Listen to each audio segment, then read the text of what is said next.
We kind of know what we're going to get from President Biden. We kind of know what we're going to get from the GOP. What exactly will you be listening for, and what will you be keying on for tonight's address? You know, it's a pleasure to be here. I think the entire United States, including Wall Street, really wants to hear something about how Biden can possibly start enforcing the laws at the border. I know that's not a financial response, but everything that you hear in that previous segment is all some sort of populism, and it's a bit of grandstanding. How do you raise tax on billionaires alone without implementing a net worth tax, which of course is unconstitutional?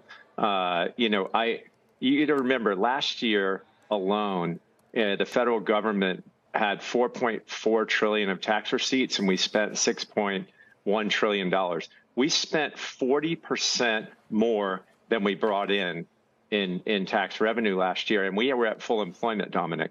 So kind of the inmates are running the asylum. And by the way, the Fed and the Treasury are helping. So this isn't just the Democrats. This is Democrats, Republicans alike. So I think what Republicans and what the country writ large wants to hear about is how we're going to combat inflation, because we've had runaway inflation the last 3 years, and what we're going to do about the border.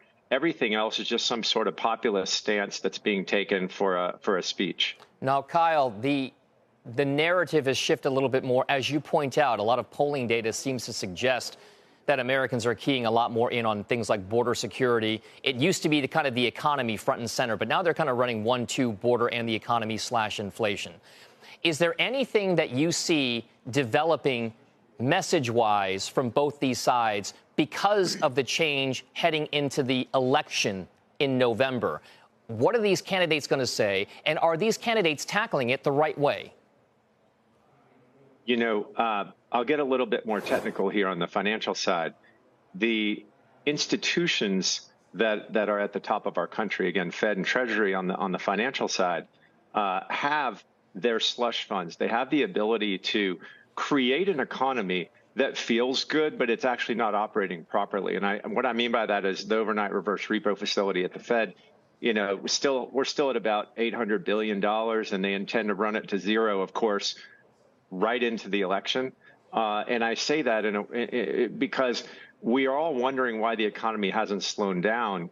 And I think the reason that's happening is you're seeing these fiscal authorities, financial authorities, push liquidity into the markets. But again, when I think about what we're looking for going forward, when you think about border security, the economy has to be, when you think about the economy has to be split into two categories. One, the economy. When you look at the numbers, when you look at real GDP as it's reported, and you look at economic growth as it's reported, and you look at employment as it's reported, it all actually looks fine. But when you go to people's wallets and you realize that inflation disproportionately affects the poor and the lower middle class, you've got a problem, because we've seen roughly 47% true inflation over the last 3 years, and the Fed has only admitted to about 17 or 18% of that.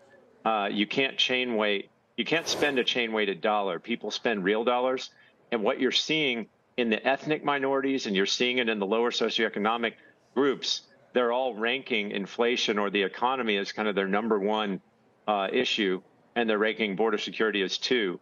And I think that's why you're seeing Biden poll so poorly right now.